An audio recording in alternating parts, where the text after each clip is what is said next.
Otra de las cosas claves que se obtienen de los ensayos preclínicos es poder determinar, como decíamos antes, la seguridad de estos fármacos y la forma de determinarla en parte es obteniendo lo que se llaman índice terapéutico e índice de seguridad. Lo que nos permiten evaluar estos índices es una relación entre la eficacia de la droga y la toxicidad de la droga. ¿Sí? El índice terapéutico es una medida de distancia entre lo que llamamos dosis efectiva 50 y la dosis letal 50. ¿Qué es la dosis efectiva 50 y la dosis letal 50? Vamos a pasar a estos gráficos, ¿sí? En la abscisa tenemos el logaritmo de la dosis que estamos utilizando, y en las ordenadas, para este gráfico de acá, vamos a ver el porcentaje de animales en los cuales el fármaco tiene efecto, mientras que en este caso va a estar representando el porcentaje de animales en los cuales se produce la muerte.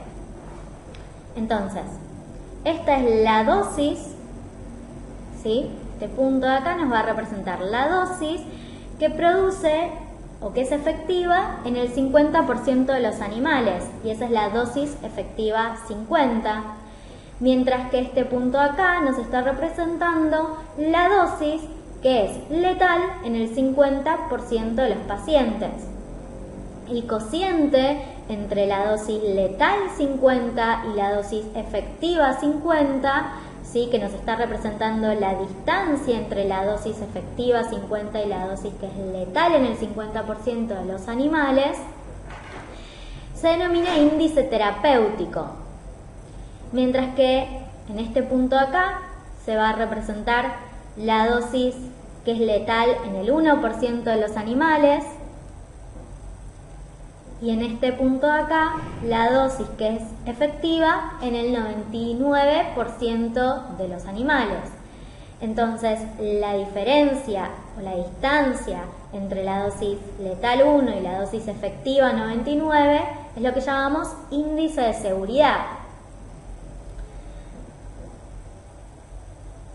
Lo que puede pasar es que la dosis efectiva 99 se empiece a solapar, por ejemplo, con la dosis letal 1, ¿sí? Entonces, vuelvo para atrás.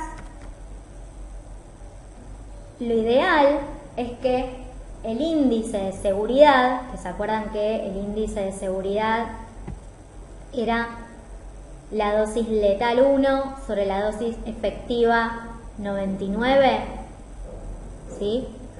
Bueno, lo ideal es que el índice de seguridad sea menor a 1, ¿sí? Y esto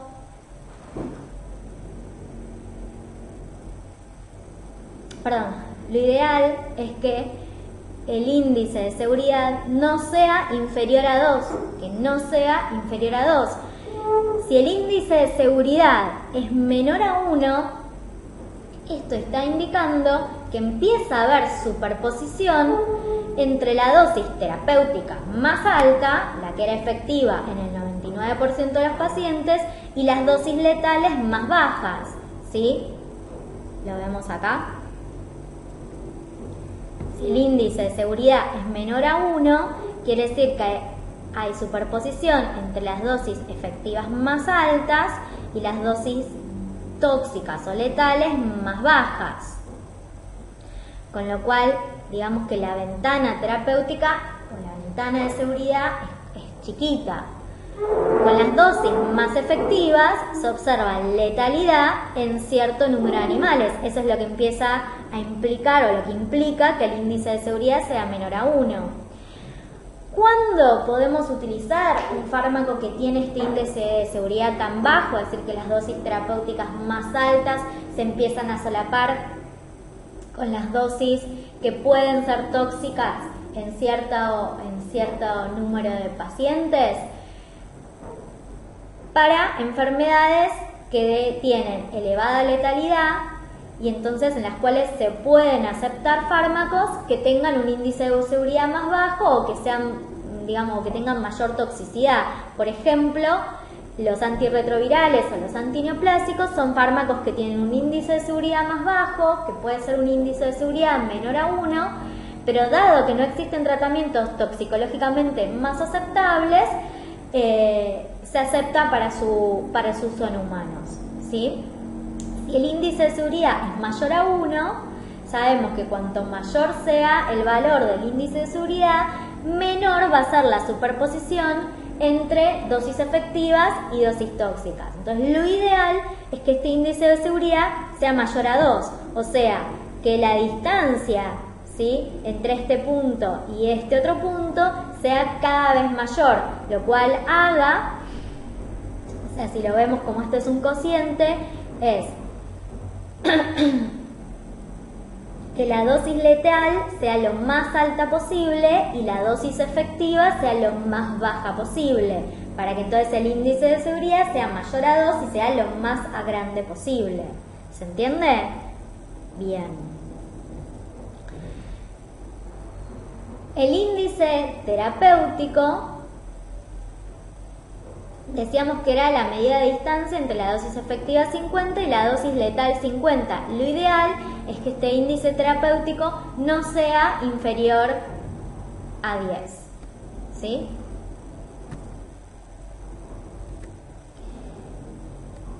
Bien.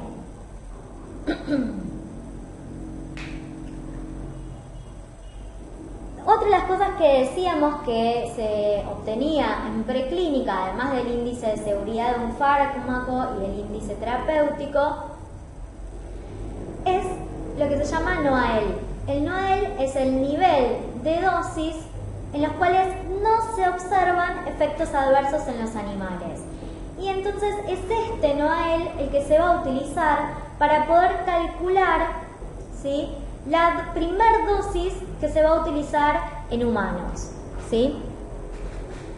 La FDA entonces estableció un algoritmo para poder extrapolar las dosis animales a dosis en humanos que derivarán en una dosis máxima recomendada para iniciar los estudios clínicos por primera vez en humanos, que en general, en la mayoría de los casos, la primera aproximación a humanos son voluntarios sanos, ¿sí?, que ahora la vamos a ver.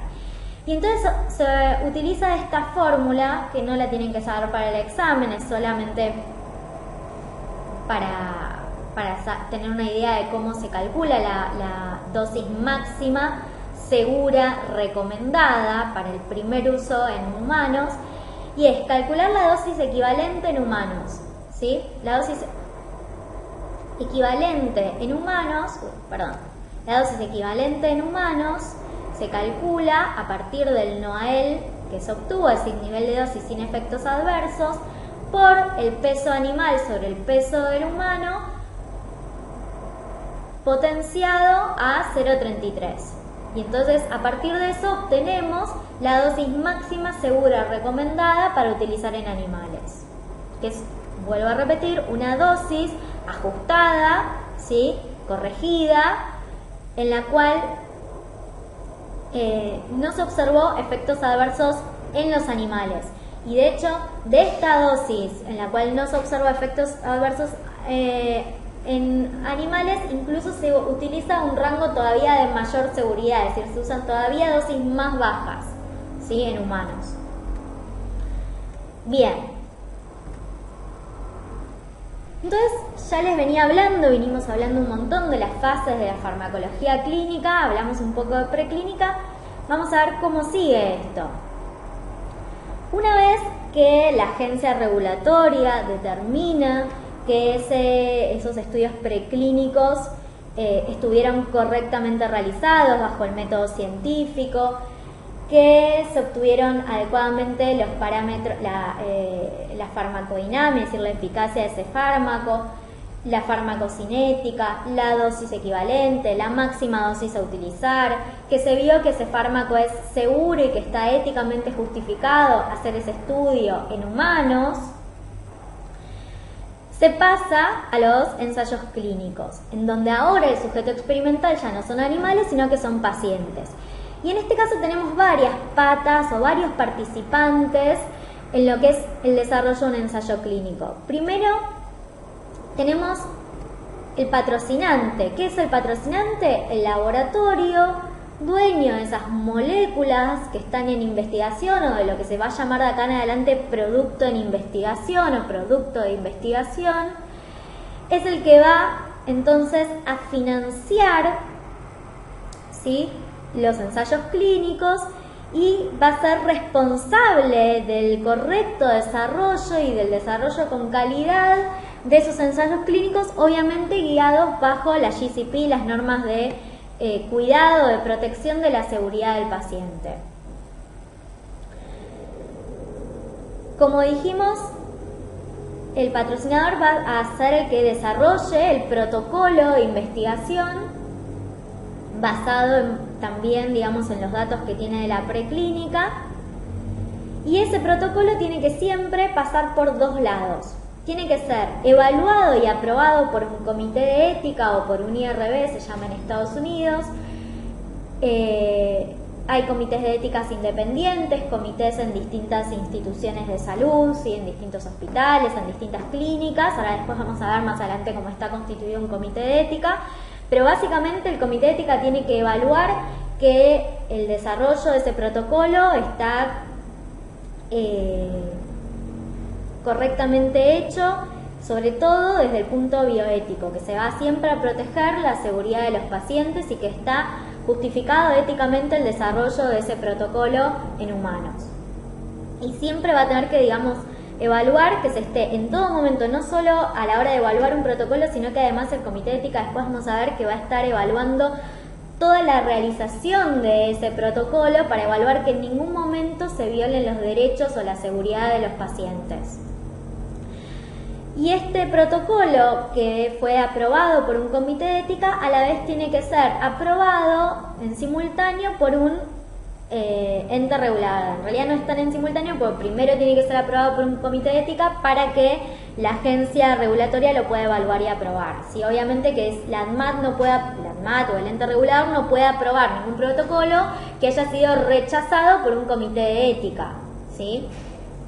Puede pasar que un comité de ética lo acepte, otro lo rechace, eso puede llegar a pasar, pero en general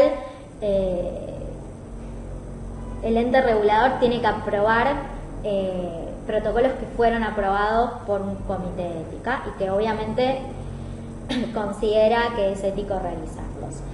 Y este ente regulador, además de evaluar, digamos, lo ético, va a evaluar el método científico, ¿sí? El método en el que está, digamos, el método con el que se realiza ese protocolo y que esté adecuadamente escrito o escrito. Bien. Entonces, vamos a suponer que este ensayo clínico se va a realizar en una clínica, vamos a suponer que se va a realizar en una sola clínica, que no es lo más frecuente, en general se utilizan varias, pero vamos a suponer que se va a realizar en una determinada clínica o en un determinado hospital público de la ciudad de Buenos Aires. Entonces, lo que el patrocinador tiene que hacer es buscar un hospital público o un centro o una institución que sea adecuada para desarrollar el protocolo de investigación bajo las pautas GCP y bajo la disposición 6677 de la ANMAT. Es decir, que ese hospital público esté en condiciones de desarrollar adecuadamente el ensayo clínico. ¿Esto qué quiere decir? Los ensayos clínicos se desarrollan con drogas, entonces. Las drogas tienen que estar adecuadamente guardadas a la temperatura que dice el brochure, bajo las condiciones de humedad que están descritas en el brochure. El brochure es como el manual, como si fuera el prospecto de ese producto en investigación. Entonces no podemos elegir un hospital público que no nos pueda garantizar que la droga va a estar a la temperatura y a las condiciones de humedad y resguardada, es decir, guardadas bajo llave, que solo tenga acceso ciertas personas, ¿sí? No podemos elegir un hospital público que sabemos que no va a poder desarrollar ese ensayo con calidad. ¿Por qué? Porque los datos que se van a obtener de ese centro no van a ser confiables, ¿sí? Y porque probablemente se esté violando los derechos y la seguridad de los pacientes, ¿sí? Si nosotros sometemos a los pacientes a un ensayo que está desarrollado con malas condiciones, donde los datos que se están obteniendo no son fiables, no es ético para ese paciente. Estamos sometiendo al paciente a algo que se hace inadecuadamente, ¿se entiende? Entonces tenemos que elegir un hospital que tenga las condiciones de que se puedan realizar todas las visitas de los pacientes, que tengan, no sé, si hay que tomarle la presión a ese paciente, que tengan los esfingomanómetros calibrados, ¿sí? Que las enfermeras que van el personal que va a participar del ensayo clínico y que va a tomar la presión o que va a hacer los estudios clínicos necesarios esté capacitada para hacerlo. Bien, entonces hay que elegir un centro que esté adecuado, que sea adecuado para el correcto desarrollo de ese ensayo clínico. Y un investigador principal. El investigador principal va a ser el responsable en ese centro o en esa institución del adecuado desarrollo del ensayo clínico. Esto es, de que se recluten adecuadamente los pacientes. Para el reclutamiento de los pacientes tienen que cumplir con ciertos criterios de inclusión y de exclusión que están dispuestos en el protocolo para poder o no entrar en ese ensayo clínico. Entonces, el investigador principal va a ser responsable de reclutar esos pacientes y reclutarlos de manera tal que cumplan con esos criterios. Es decir, que no se incluya en el protocolo a ningún paciente que no cumpla con los criterios de inclusión y exclusión que están dados por el protocolo, ¿sí? Que sea responsable de las visitas de seguimiento, ¿sí? De esos pacientes durante el protocolo. Ser responsable de que los datos que se van recolectando de ese paciente estén adecuadamente anotados en los documentos fuentes, que es la historia clínica del paciente, y en el CRF, que después les comento qué es. Entonces, que se recolecten adecuadamente los datos de esos pacientes. Va a ser el responsable entonces de toda la conducción del ensayo clínico. Obviamente que el investigador principal tiene un grupo de trabajo, un coordinador, un subinvestigador, que se tienen que anotar en lo que se llama una hoja de delegaciones, donde tienen que estar bien descrito cuáles van a ser las tareas de todos esos participantes del ensayo clínico, y nadie que no esté en esa hoja de delegaciones puede tener contacto en el sentido de hacer cosas que estén descritas dentro del protocolo. No sé, ninguna enfermera que no esté en la hoja de delegación puede levantar datos de ese paciente, como puede ser tomarle la presión arterial, tomarle los vitales, si no está en la hoja de delegación. ¿Se entiende? Bien. El investigador principal va a ser responsable de todo lo que suceda en ese centro, ¿sí? El investigador principal puede delegar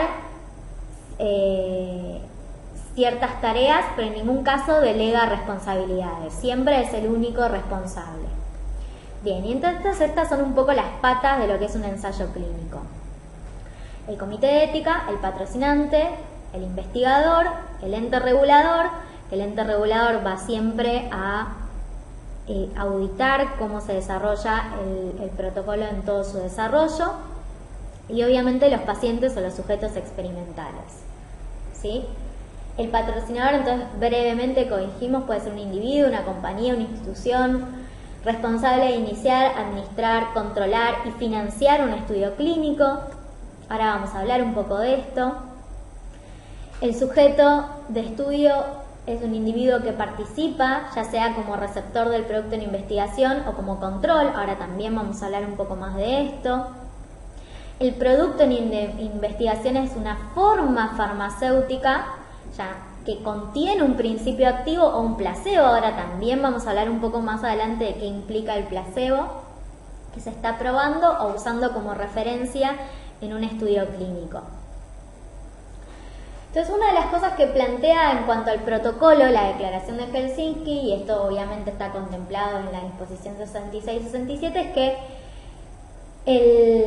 el patrocinador tiene que armar el protocolo de investigación, y este protocolo tiene que incluir información sobre financiamiento, sobre los patrocinadores, sobre afiliaciones o posibles conflictos de interés para las personas del estudio. Tiene que describir los arreglos para el acceso después del ensayo a intervenciones identificadas como beneficiosas en el estudio o el acceso a otra atención o beneficios apropiados. ¿Qué quiere decir esto? Vamos a suponer que es un ensayo clínico que se hace para determinar la eficacia de un nuevo anticoagulante, un ejemplo, versus el anticoagulante convencional.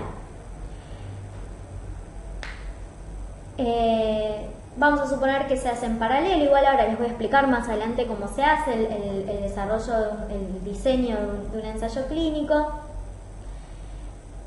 Pero si se demuestra que el paciente que estaba en la rama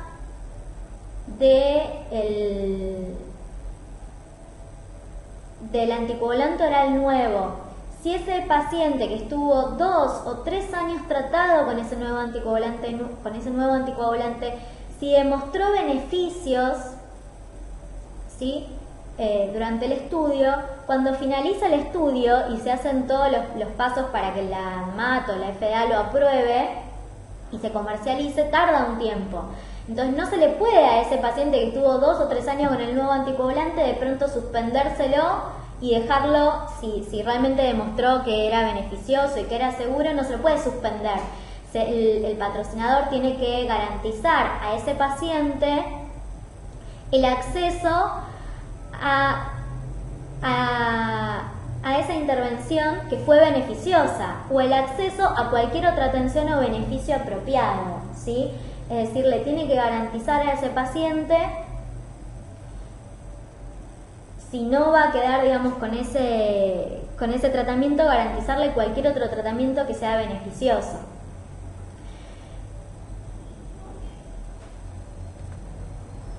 Deben tomarse toda clase de precauciones para resguardar la intimidad de la persona que participa en la investigación y la confidencialidad de su información personal y reducir al mínimo las consecuencias de la investigación sobre su integridad física, mental y social.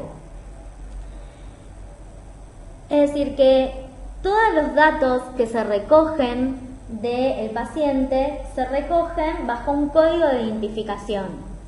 En ningún momento cuando se mandan a analizar los datos, por ejemplo, cuando se hace la estadística de los datos recolectados de los pacientes, el estadista en ningún momento ve cuál es el nombre y apellido de ese paciente. Es decir, en ningún momento sabe el nombre y apellido del paciente que tuvo tales efectos adversos o que tiene tal patología, porque eso sería violar la confidencialidad de ese paciente. Cuando se publican los resultados del ensayo clínico, se publican sin la posibilidad de identificar a ese paciente, porque se estaría violando la confidencialidad. O sea que algo que es clave a la hora de desarrollar ensayos clínicos es que siempre se mantiene a los pacientes identificados con un código, ¿sí? Y en ningún caso se puede identificar el nombre y apellido de ese paciente, ¿sí? Esto es a la hora de publicar o a la hora de hacer análisis de datos. Siempre se tiene que entonces respetar la confidencialidad de los datos de ese paciente. Esos pacientes que van a entrar a un ensayo clínico, obviamente que a la hora de entrar al ensayo clínico se le tiene que, digamos, a la hora de invitarlo a entrar, se le tiene que informar cómo va a ser el ensayo clínico. Esto es, cuál es el objetivo de ese ensayo clínico. Es decir, se quiere, no sé, por ejemplo, se quiere evaluar la eficacia de tal molécula versus tal otra. se quiere evaluar la seguridad, se quiere evaluar si esta preparación farmacéutica es mejor que esta otra preparación farmacéutica. Tiene que estar bien claro el objetivo y comunicado de una manera de que el paciente lo pueda entender. Tienen que evaluar, tienen que estar por escrito en ese protocolo y el paciente o tiene que darse, digamos, toda la información respecto de cuáles son todas las alternativas terapéuticas que tiene el paciente y las que se están dando en ese ensayo clínico. Es decir, el paciente puede tratarse con distintas opciones terapéuticas que se encuentran actualmente en el mercado y cuando entra al ensayo clínico va a tener tales otras, es decir, va a estar tratado con esto o con esto otro. Tiene que, obviamente, indicársele y quedar por expreso que cuando el paciente entra al ensayo clínico, de acuerdo a cómo es el ensayo clínico, puede ser que el paciente tenga X posibilidad de entrar en una rama comparadora y tanta posibilidad de entrar en la rama en la cual va a estar en tratamiento con el producto en investigación. Se le tiene que indicar, en general los ensayos clínicos son versus un comparador. El comparador es el estándar que está comercializado en el mercado. Por ejemplo, para la hipertensión arterial tenemos el enalapril, los IECA, ¿sí? Versus un nuevo producto en investigación que todavía no se conoce. Entonces hay que decirle que el paciente puede ser que esté con el IECA o que esté con un nuevo producto en investigación.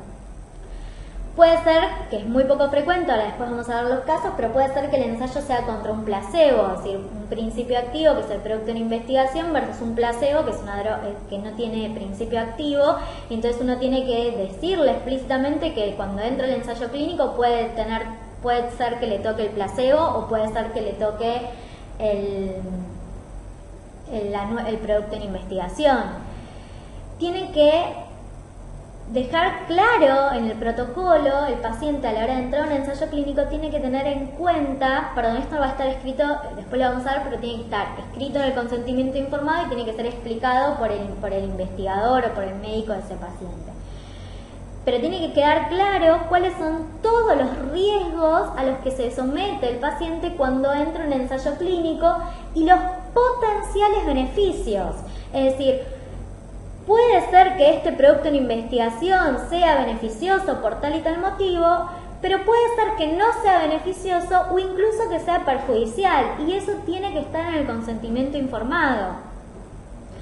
No, es decir, que en ningún momento hay que crearle falsa expectativa a ese paciente a la hora de entrar a un ensayo clínico. Porque puede ser que el producto en investigación sea mejor, pero puede ser que sea igual o que sea incluso peor, que agrave incluso la patología que tenía. Y eso el paciente a la hora de entrar a un ensayo clínico lo tiene que saber.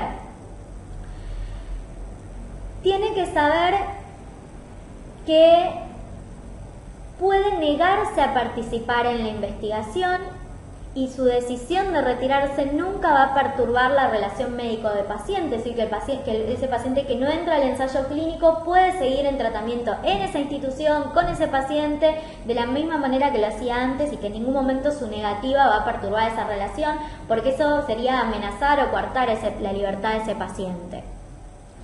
Tiene que quedar claro que ese paciente entra al ensayo clínico, firma el consentimiento informado, pero puede pasar que no cumpla los criterios de inclusión. Vamos a suponer que el paciente firma el consentimiento informado, pero una vez que firma el consentimiento informado se le saca sangre para ver si, un ejemplo, o se le toma la presión arterial para ver que cumpla con el criterio de que tiene que tener una presión arterial, una sistólica mayor a, no sé, 120.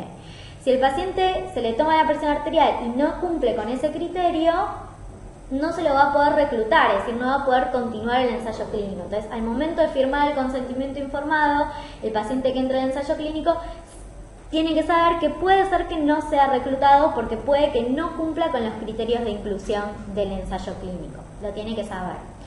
Lo otro que tiene que saber es que una vez que entra al ensayo clínico puede retirarse en cualquier momento y sin dar justificación puede retirarse, ¿sí?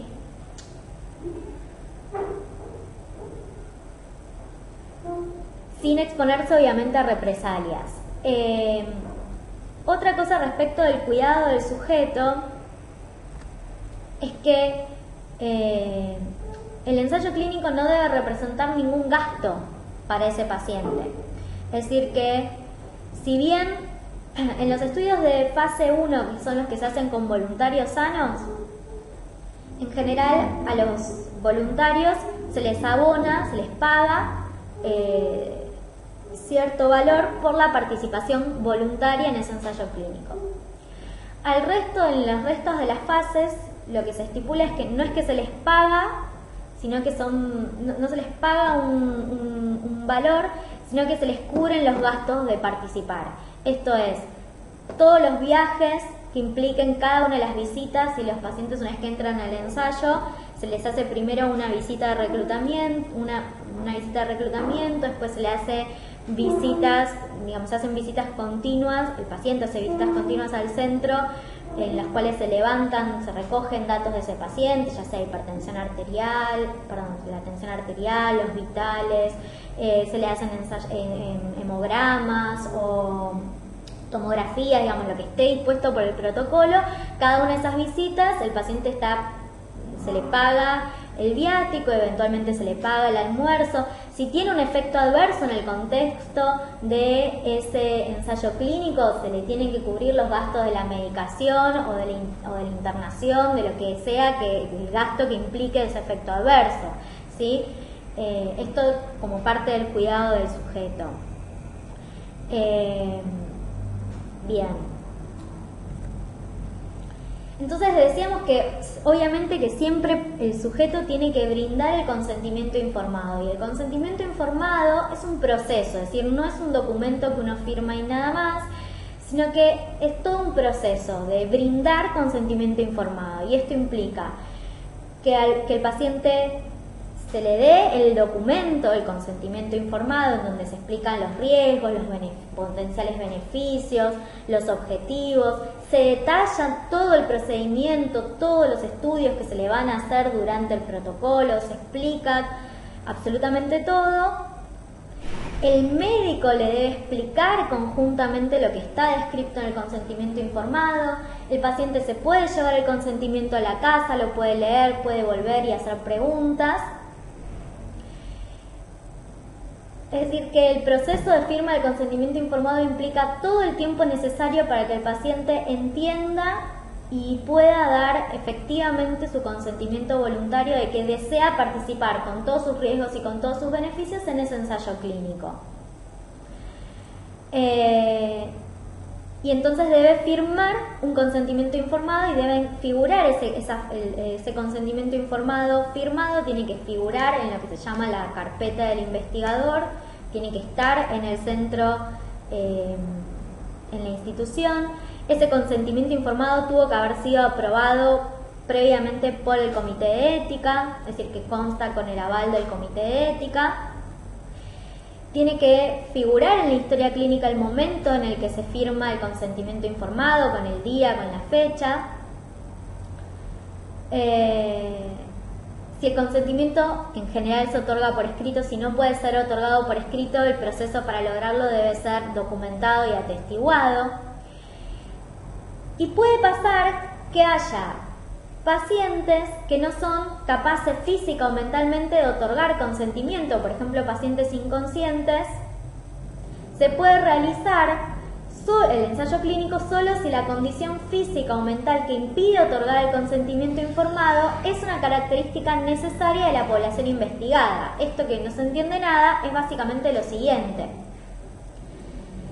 Si entra un paciente en coma, ¿sí?, inconsciente, y el ensayo clínico va a resultar beneficioso para ese paciente, a ver, uno nunca sabe si va a resultar beneficioso, pero lo que quiero decir es que si la única manera de estudiar que un determinado fármaco o un determinado procedimiento en un paciente en coma o en un paciente con un traumatismo agudo, la única manera de estudiar si ese fármaco es eficaz o no, es más eficaz o menos que lo que hay hasta el momento, es hacer ensayos en pacientes en coma. No se puede hacer un ensayo para ver la eficacia de un fármaco en un paciente con un traumatismo agudo en coma, en un paciente en otras condiciones. ¿Se entiende lo que quiero decir? Entonces, la investigación en ese paciente está éticamente justificada.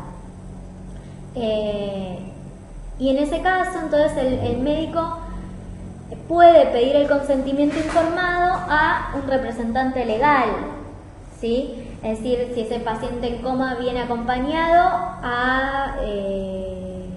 al familiar directo, se le puede pedir que consienta. Incluso, bueno, después les cuento un poco más, pero imagínense, y vamos a hablar un poco. La población vulnerable incluye a aquellos que no pueden otorgar o rechazar el consentimiento por sí mismo y los que pueden ser vulnerables a coerción o influencia indebida. Por ejemplo, un niño es una persona vulnerable, un paciente esquizofrénico que está o con enfermedad de Alzheimer, es decir, que tiene dificultad en la capacidad de dar consentimiento, no puede ser excluido de un ensayo clínico, no se le puede no dar la oportunidad de no participar de un ensayo clínico. ¿Qué quiero decir con esto? No se puede dejar de estudiar si un fármaco es beneficioso o va a mejorar la evolución del Alzheimer por el solo hecho de no utilizar este tipo, de no hacer participar a este tipo de pacientes, sino que al revés, lo que se tiene que hacer es permitir la participación y el desarrollo de ensayos clínicos en pacientes con enfermedad de Alzheimer, garantizando que en ningún momento se violen los derechos de ese paciente. Pero no hay forma de estudiar el beneficio de un fármaco en la enfermedad de Alzheimer o en la esquizofrenia si no se trabaja con esa población. ¿Se entiende lo que quiero decir? Y desde ese sentido es ético poder hacer esos ensayos siempre y cuando, les vuelvo a repetir, se garantice la seguridad y los derechos de esos pacientes. Entonces, en ese caso, cuando se trata con pacientes que son vulnerables, se puede utilizar un testigo, ¿sí? En los casos de los niños, siempre el consentimiento informado lo firma el representante legal y el comité de ética puede además determinar que por ser población vulnerable esté presente un testigo. Entonces el niño siempre tiene que, por ser menor de edad, siempre tiene que firmar el consentimiento un representante legal y el niño tiene que sí o sí asentir. ¿Qué quiere decir? Dar su asentimiento. No puede dar su consentimiento, pero sí puede dar su asentimiento. Es decir, que si el chico no quiere participar en el ensayo clínico, por más que su padre o su madre o el representante legal consideren que es beneficioso para él, no va a participar porque el niño puede decidir no hacerlo. Con un paciente esquizofrénico o alterado en sus capacidades mentales, también tiene que firmar un representante legal y un testigo, ¿sí? Bien.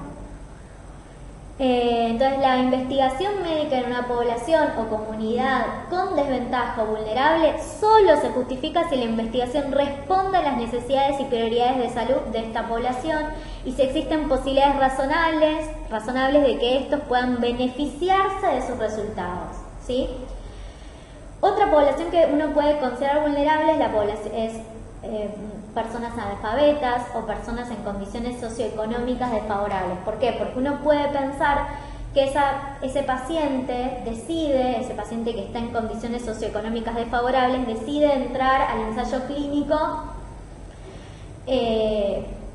porque va a estar más protegido, porque se le va a pagar el almuerzo, se le va a pagar el viático, se le va a brindar gratuitamente la medicación. Entonces uno podría pensar que es vulnerable desde el punto de vista de que el investigador puede influenciar a que acepte a participar porque se le va a dar todos esos beneficios, ¿sí? Entonces, desde ese punto de vista se considera población vulnerable y en ese caso es útil que el consentimiento informado lo firme un testigo, ¿sí?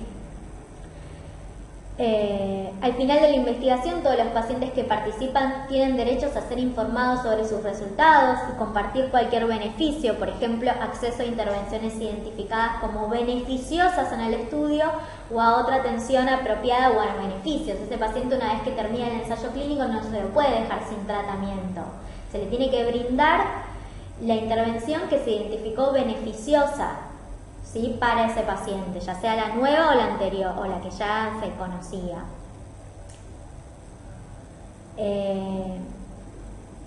Con respecto al uso de placebo, el uso de un placebo o de ningún tratamiento es aceptable en estudios para los que no hay una intervención probada existente. Por eso yo les decía que el uso de placebo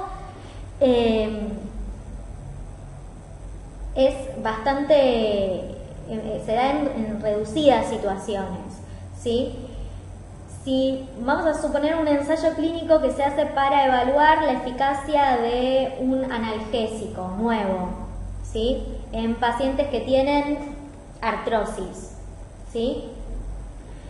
Hay hoy en día alternativas terapéuticas para ese paciente con artrosis. Entonces no se puede hacer un ensayo clínico donde se incluyan pacientes que van a estar tratados con placebo, o sea, sin el principio activo, y con el nuevo antiinflamatorio.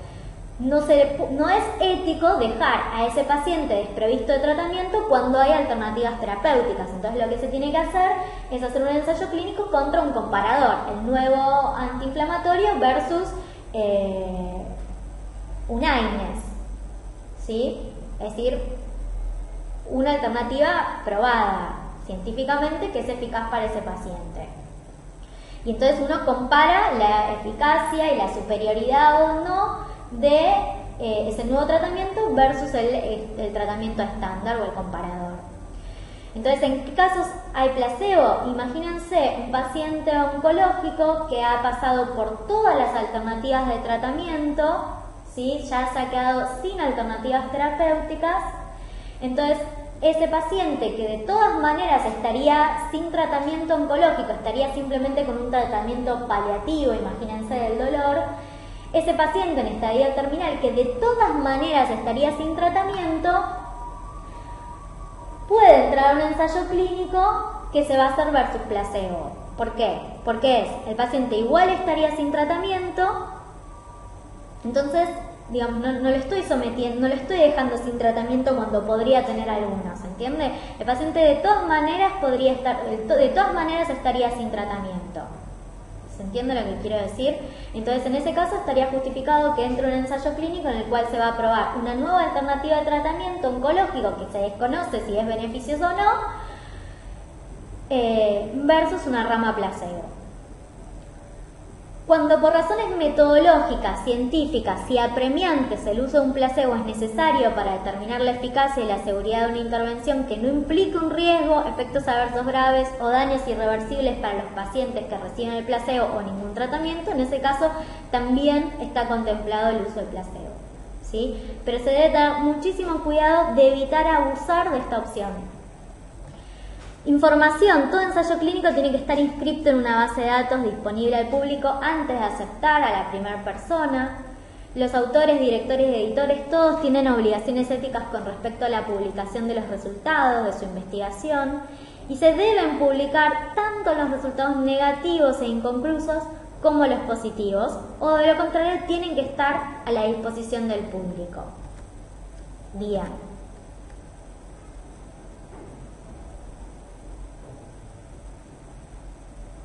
Obviamente esto ya lo dijimos por GCP, siempre tienen que prevalecer los derechos, la seguridad y el bienestar de los individuos, entonces tiene que haber información clínica y preclínica adecuada sobre la droga o dispositivo a evaluar que apoye el estudio propuesto y tiene que ser científicamente sólido y estar descrito en forma clara y detallada.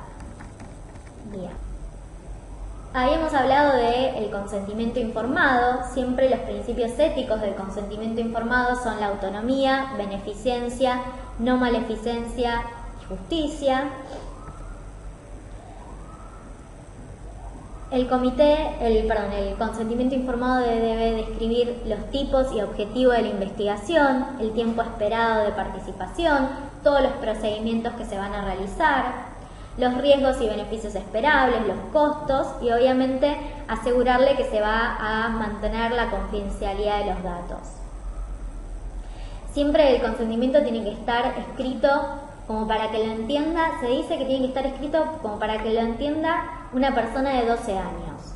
O sea, tiene que estar escrito con terminología que el paciente lo pueda entender, ¿sí? Y si no, el investigador principal tiene que hacer todo lo posible para que el paciente entienda ese consentimiento y que pueda brindar voluntariamente y con comprensión y con competencia su consentimiento.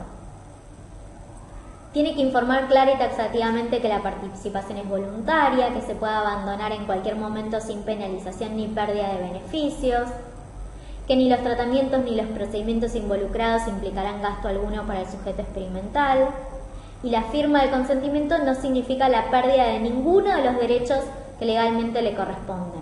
El consentimiento no es un contrato de trabajo, ¿sí? Bien.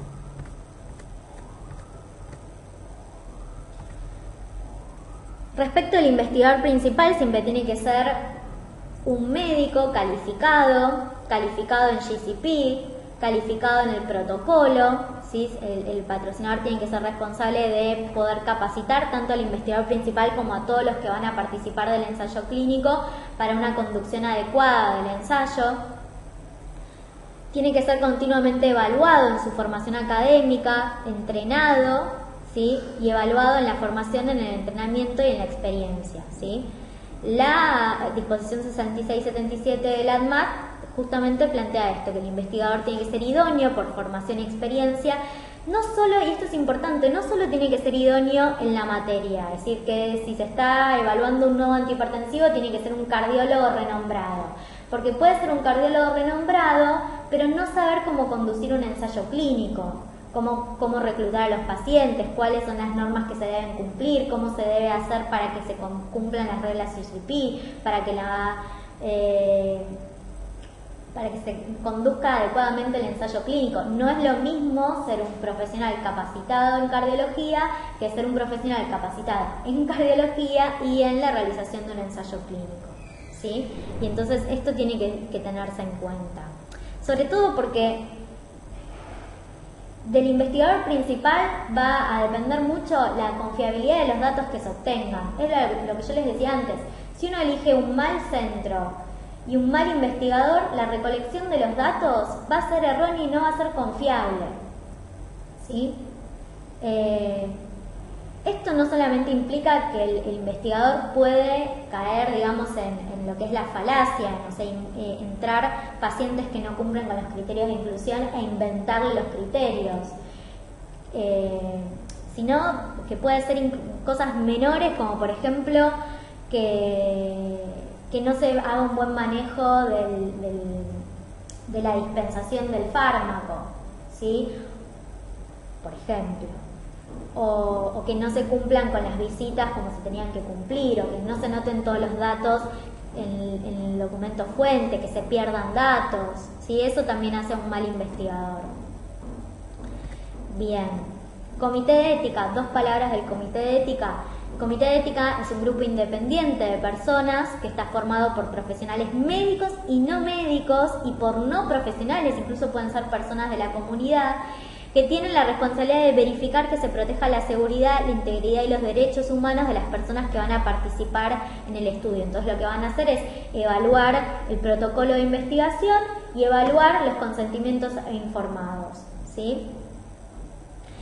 Siempre se tienen que constituir y ejercer su tarea libre de influencia de aquellos que conducen o intervienen. Es decir, que no tiene que haber ningún conflicto de interés en el sentido que obviamente el que evalúa o el que forma parte del comité de investigación no puede formar parte ni del sponsor, ¿sí? Ni ser parte del grupo que va a formar, digamos, que va a investigar o que va a formar parte del ensayo clínico. No puede ser ni coordinador, ni subinvestigador, ni investigación principal, porque obviamente va a querer que el ensayo clínico se realice y puede entonces votar a favor de que se realice cuando no está adecuadamente o no es éticamente ese protocolo, por ejemplo.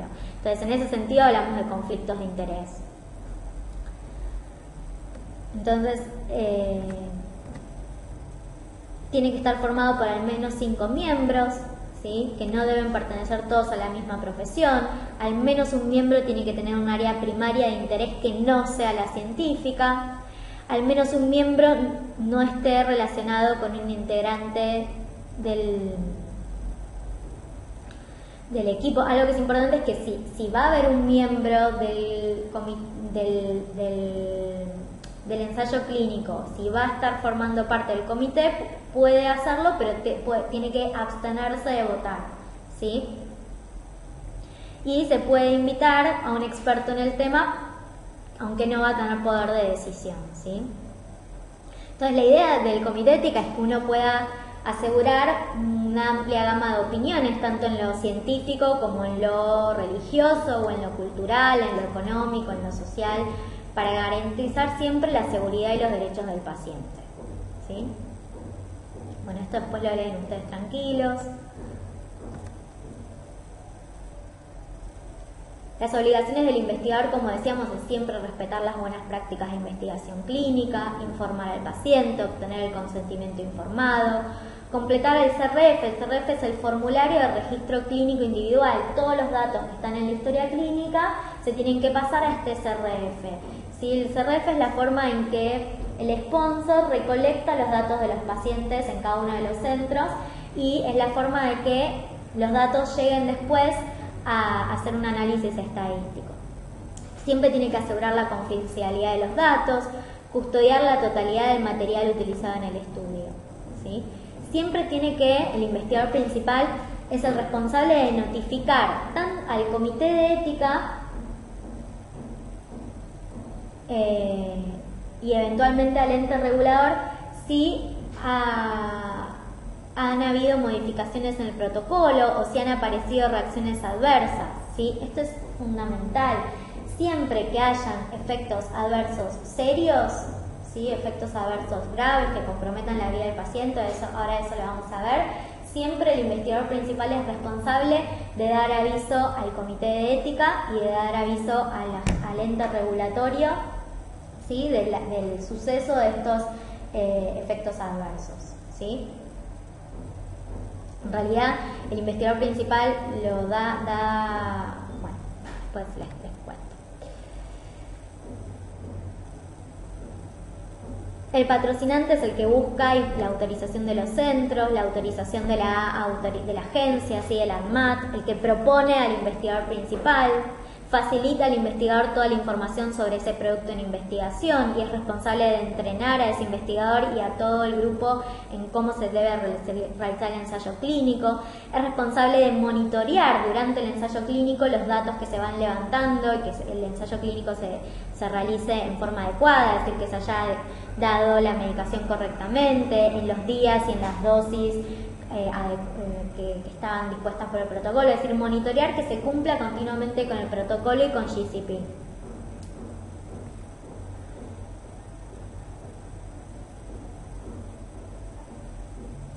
Bien, y este círculo es un poco lo que yo les hablaba antes, de que para que un protocolo se apruebe por la ANMAT, tiene que ser previamente aprobado por un comité de ética independiente, por los comités de docencia y ética hospitalarios, y entonces recién ahí va la ANMAT y la ANMAT puede aprobar o rechazar el desarrollo de ese protocolo.